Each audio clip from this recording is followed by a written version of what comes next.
Hey everyone.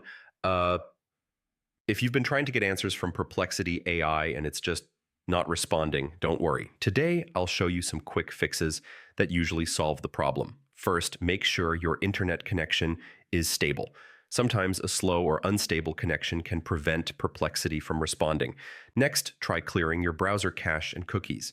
This often fixes issues caused by outdated files or corrupted data.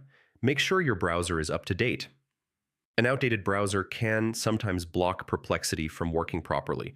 Some browser extensions, like ad blockers or privacy tools, can interfere with Perplexity AI. Try disabling them temporarily and see if it works. If it's still not answering, open an incognito window or try a different browser. This can help rule out browser-specific issues. Sometimes the problem is on Perplexity's side. Check their server status page or social media to see if there's an outage. And if none of these steps work, reach out to Perplexity AI support. They can help troubleshoot specific issues with your account. All right, that's it. These steps usually get Perplexity AI